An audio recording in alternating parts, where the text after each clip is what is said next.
सहारा प्रणाम, मैं हूं श्रीनिवास और इस वक्त पेश हूं अपने खास कार्यक्रम राजधानी किसकी फैसला 2015 का। दिल्ली में चुनाव की घोषणा होते ही अरविंद केजरीवाल की तरफ से बार बार ये मांग होने लगी थी कि बहस होनी चाहिए और आमने सामने की बहस होनी चाहिए, जबकि किरण बेदी का ये कहना था कि ये बहस विधानसभा के अंदर होनी चाहिए थी। लेकिन जनता भी उत्सुक थी कि शायद कोई इस तरह का बहस हो पाता और इस बहस को संभव किया है समय ने। जी हां, आज हमारे साथ मौजूद हैं भारत की राजनीति के जाने माने चेहरे। हमारे साथ मौजूद हैं खुद आम आदमी पार्टी के संयोजक अरविंद केजरीवाल जी, भारतीय राजनीति के फलक के सितारे प्रधानमंत्री नरेंद्र मोदी और विश्व में अपने योग से धूम मचा चुके बाबा रामदेव। जी हां, एक छोटा सा फर्क है, सिर्फ एक छोटा सा फर्क है। चेहरे बिल्कुल वही हैं, शक्लें बिल्कुल वही हैं, ये तीनों हम शक्ल हैं, लेकिन बहस होगी और जरूर होगी और ये बहस बहुत ही जोरदार होगी। तो आइए शुरू करते हैं अपने इस खास कार्यक्रम का और इस महाबहस का इस महा पैनल के साथ। अरविंद जी, स्वागत है इस कार्यक्रम में। मैं बता दूं कि इनका जो असली नाम है वो अमरनाथ वर्मा जी है। मैं इस कार्यक्रम में इन्हें शायद फेरीवाल के नाम से बुलाऊंगा, क्योंकि आप लोग सुनते रहते हैं, लोग आरोप लगाते हैं, बहुत फेरिया लगाते हैं, यू टर्न लेते हैं अरविंद जी। अरविंद जी, बहुत बड़ा आरोप, यू टर्न लेते हैं आप? जी नहीं, अरविंद जी यू टर्न नहीं लेते हैं। अरविंद जी ने अब तक जो कुछ बोला है वही करके दिखाया है। जी अरविंद जी, हमारे साथ खुद प्रधानमंत्री नरेंद्र मोदी के हम शक्ल हैं अभिनंदन जी। अभिनंदन जी, ये बताइए कि अरविंद जी जो कह रहे हैं कि हम तो सरकार अच्छे से चला रहे थे और ये बहस करना चाह रहे हैं आपसे जोरदार, क्या जवाब देंगे इनका? क्यों नहीं बहस के लिए सामने आ रही हैं किरण बेदी? लोकतंत्र में जो 4 व्यवस्थाएं हैं, पहली बात तो अरविंद केजरीवाल साहब, मैं आपको ये बताना चाहूंगा कि आपका जो सामाजिक जीवन है उसका जो इतिहास है, मात्र अन्ना जी के आंदोलन के बगल में, अन्ना जी के बगल में आप बैठते हैं, मीडिया आपको हाईलाइट करती है, अन्ना जी के आंदोलन को आप हाईजैक करते हैं, उसके बाद से आप दुनिया में छाते हैं और आप लोकतंत्र की 4 व्यवस्थाओं को ध्वस्त कर देते हैं। यहाँ पे हमारे साथ एक और शख्स मौजूद है। बताया था हमने आपको कि योग गुरु बाबा रामदेव, पता नहीं चल पा रहा है इनका है किधर ये। अब रामदेव जी, पहले 2 सवाल आपसे। पहला सवाल, आप अपना स्टैंड क्लियर करें, हैं किधर आप? दूसरा सवाल, वो काला धन कहाँ है, कैसे आएगा? देखो सर, हमारी पार्टी ने, सरकार ने कहा ही काला धन जरूर आएगा। हमने 100 दिन का टाइम लिया था। अब जादू की छड़ी तो नहीं, मोदी जी वहां फेंकेंगे विदेश में और काला धन आ जाएगा।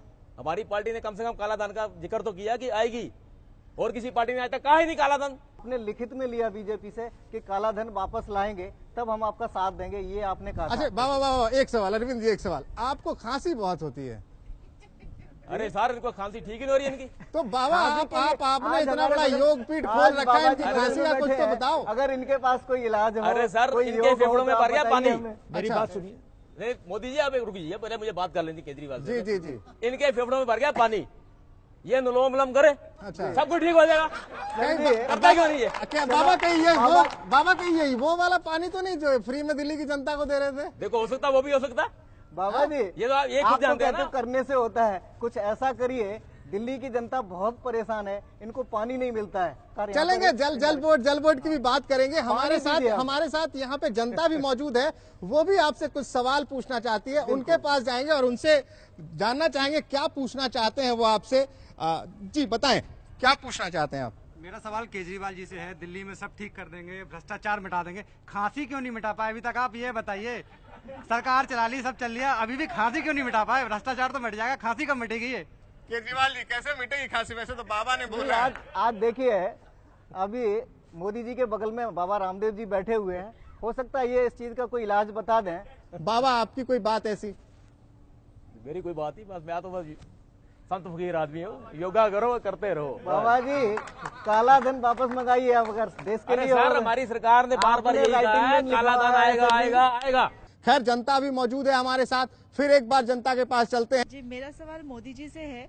मोदी जी, जब आप बराक ओबामा से मिल रहे थे हैदराबाद हाउस में, तो आपका सूट बहुत अच्छा था, आपने उसको कहाँ से सिलवाया था? मोदी जी, वो वाला सूट, नरेंद्र दामोदर दास भाई मोदी, 5 लाख रुपए का सूट कहाँ से सिलवाया? सवाल और है कि मोदी जी, आप खुद को प्रधान सेवक बोलते हैं, तो क्या इस तरह का सूट अच्छा लगा? आप बताइए जरा इस पे। देखिए 10 लाख का सूट था वो शायद 12 लाख का 12 लाख का मैडम। 12 लाख का सूट जी था। हाँ। देखिए केजरीवाल का सूट। पूरा 12 हिसाब लाख का। केजरीवाल जी ने रख रखा है साहब जी, बताएं। जहां तक सूट की बात है, मैं तो उनका अनन्य भक्त हूं छोटा, मैं तो खुद ही उनसे दान के रूप में कपड़े मांग रहा हूं। इस पर मैं कोई चर्चा नहीं करना चाहूंगा। पूछे मोदी जी एक दो जोड़ी कपड़े अरविंद जी के लिए भी बनवा दो।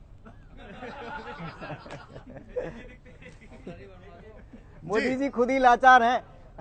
असल में प्रधानमंत्री जी सिर्फ मुझे ऐसा लगता है कि फैशन शो करते रहते हैं, दिन में इतनी सारी ड्रेस बदलते हैं। ऐसा है, मोदी जी लाचार नहीं है। हाँ, नहीं, आपके लिए, हमारे लिए कपड़े देने के लिए, अब जनता कपड़े के की लिए, कपड़े की जनता- बात हो रही है, जनता की- कपड़े की बात हो रही है। अरविंद केजरीवाल जी मोदी जी को कह रहे हैं कि आप कपड़े कहाँ से दिलाओगे? मोदी जी जनता को कह रहे हैं, धरातल मेरे पर को देखिए, कहाँ से सुनिए, लाऊं? मेरे को कुछ और अफसोस लोग इसलिए सवाल नहीं पूछा चाहती। है। मेरे को तो मेरे भाई साहब ने जिस दिन मेरा पत्र पढ़ दिया और मेरे दर्द को उनको जानकारी हो गई, तो क्षण नहीं लगेगा कृपा करते हुए। पीछे कुछ लोग हैं, हाथ उठा रहे हैं, उनसे जानना चाहेंगे। जी बताएं, क्या पूछना चाहते हैं आप? मैं केजरीवाल जी से पूछना चाहता हूँ, ये हर बार बोलते हैं कि हम आम आदमी है, आम आदमी। अब तो सीएम बन गए, अब आम कहाँ रहे? और उसके बाद मुझे लगता है कि आपने इतने आम खाए हैं कि आम आदमी गाते रहते हैं 24 घंटे। ज्यादा आम खा लिए केजरीवाल साहब ने। नहीं जी, देखिए अब पहले भी आम थे, आज भी आम है, कोई खास नहीं है।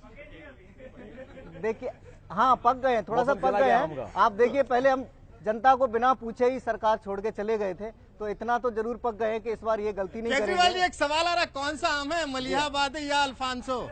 जी कौन से आम है आप, मलिहाबादी अल्फांसो? नहीं, ऐसा आप कैटेगरी मत कीजिए। आम तो आम होता है, उसमें कोई खास नहीं होता है सर जी। बाबा हरिद्वार में रहते हैं, जंगलों में, उधर आम के पेड़ बहुत है, आम की पहचान अच्छी होगी। कौन से आम है ये बाबा?